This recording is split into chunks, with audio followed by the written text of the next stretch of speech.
Hello and welcome to Bramlage Coliseum. I'm here, Ryan Black, once again with Greg Woods, and we're here after what I would call a fairly shocking result, Greg. Kansas State upended number 12 West Virginia 84-68. How shocked are you? I mean, I think maybe people thought since K-State has played so many close games this year that maybe they could at least keep it close, but I don't think anybody could have predicted a 16-point win.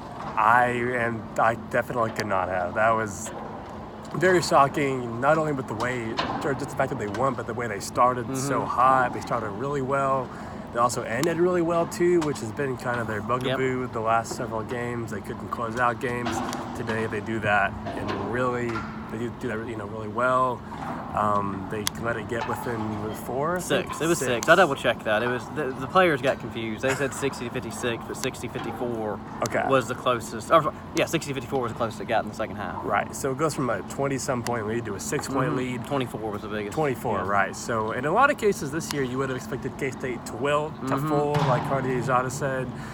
Today, that was not the case. Because they have. That's been that's been what they've done, except for the Tulsa game. I guess that's really the only exception so far from the Tulsa game. The only one they've made the big plays down the stretch. Right. And I didn't even cover that game. I was down in Memphis, and I know you were here covering it. So that was I don't know if this game at all reminds you of that. I guess the difference with that one was that was close throughout, right? Whereas this one was a blowout outside of that stretch where they got it to within single digits. So all that to say, I am shocked as most people are by the result of the game today. Well, and Greg, there's so many things you can point to that are surprising about this. I mean, the fact that K-State shoots, as well as they do. I mean, look at 59% against one of the best defensive teams in the country. I mean, usually West Virginia is one of the top three in the Big 12, along with Texas Tech and K-State. But the other thing, Greg, that I would say is, to me, the standout stat was West Virginia enters number one in the Big 12 in rebounds per game, 42 a game. They're tops. I think they're number 5 or 6 in the country in that category. K-State came in dead last in the Big 12 at 33.2. And then you look at the final number. I mean, K-State only loses the rebounding battle by one, 29-28. Now, I'm just shocked because I just would have thought that given Oscar Shibwe, their star freshman, and Derek Culver, they ranked 1 and 2 in the Big 12 in rebounds per game coming in. I didn't think K-State stood a prayer on the boards, and the fact they fought them almost to a draw, I have to think, Bruce Weber would tell you that would have been one of the keys to the game is if they could keep it close on the boards, and that's exactly what they did. Well, it was a bloodbath for most every rebound. It was just 4 or 5 guys fighting for every rebound, and I think a lot of the reason that K-State did come within one on the rebounding battle is because they got a lot of tap outs. There was just such a battle underneath that players only had the ability to tap it out one way or another, and then. Well, the other thing is too is when you hit 60% of your shots almost, there's not going to be as many rebounds. Right. So that's one other thing. Right, and then 9 for 18 on threes too, which is just as shocking because they struggle to hit threes. Dejuan Gordon goes 3 for 4 on threes. So I think a lot of this game was just hitting shots too. I mean, Dejuan, like I said, goes 3 of 4 on threes. Cardier goes 8 of 14, 4 of 6 on threes, also 7 turnovers. But I think a lot of the game, I think a lot of the reason why K-State did come out on top was just they hit shots when they had them. And that sounds simple, and maybe it is too simple, but I think you can't really. There's something to be said about that, I think. Well, and how about this, Greg? And we constantly kind of talk about their lack of interior presence that K-State has in terms of scoring, but they win points in the paint 36-34. I mean, that's another pretty shocking stat. It just seems like every stat that you would have thought, and points off turnovers, 28-17 in K-State's over. It just seems like every category you would have thought, man, K-State's at a huge disadvantage here. They ended up either winning it or at least getting close to a draw. And like you said, they just played about as well as you possibly could expect in a game like this. And so now I think, Greg, the most interesting thing will be, is this going to be able to have any carryover to Tuesday when they go to KU and a place where they just have had so little luck over the years winning? Well, they've come close the last couple of years. I mean, going back to Barry Brown's 3 that he missed at the buzzer. Is that last year? 2 years ago. That's the one where he could have passed to an open Dean Wade and took the shot on his own. Right. So they've had a lot of close finishes there. Last year wasn't as close, remember, just because that was a game where I think K-State only ended with like 49 points. And I think Dean Wade fouled out in that game as well. I'm trying to remember. And then the other thing is, too, that was coming after the game here where they had won and they felt kind of disrespected that Barry Brown threw down a dunk at the very end, which they just kind of felt like was rubbing in their faces. Yeah. So, I mean, Greg, again, obviously KU's going to be favored in that game, but like I'm interested to see if this is maybe finally just the positive thing K-State needed to kind of get off this snide, finally get a Big 12 win. Right, yeah. I mean, And Bruce Weber said this after the game too, is that this is just a confidence builder, because going 0-4 in the Big 12 is not going to do many favors in the confidence department.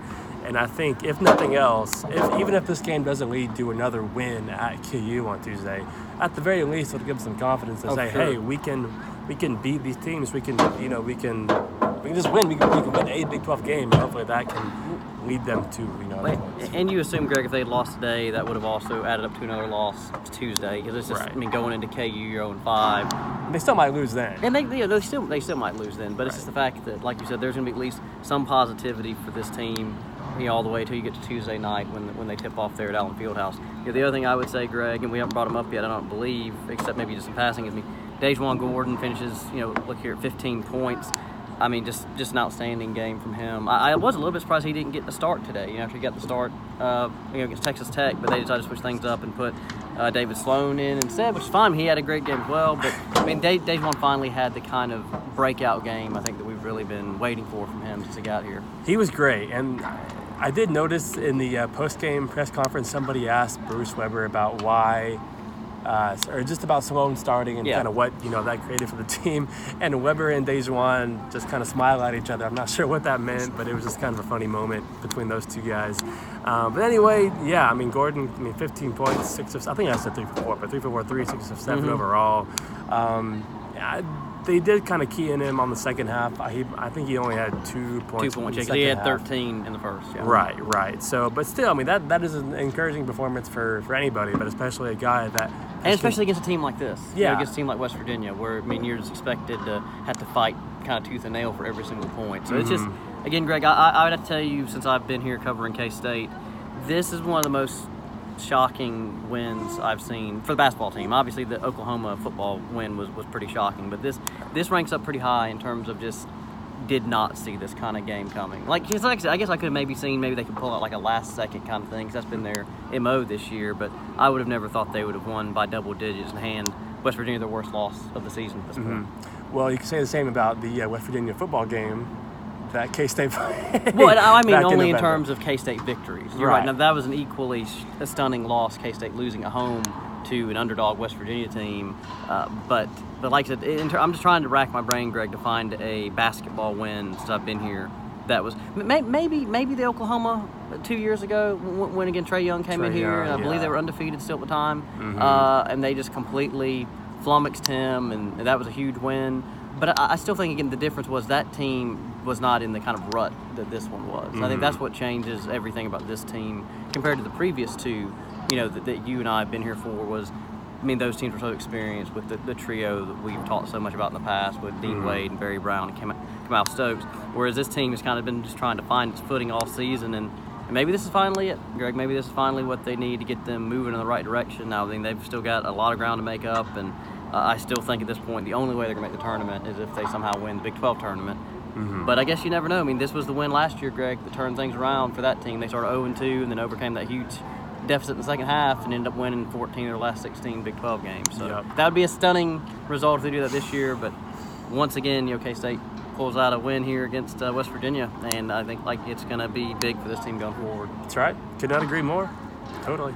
Folks, thank you so much for joining Greg and I again. We're going to have obviously a lot of post-game stuff on the Mercury.com website, and hope you'll check it out. And I guess we'll see you in Lawrence on Tuesday.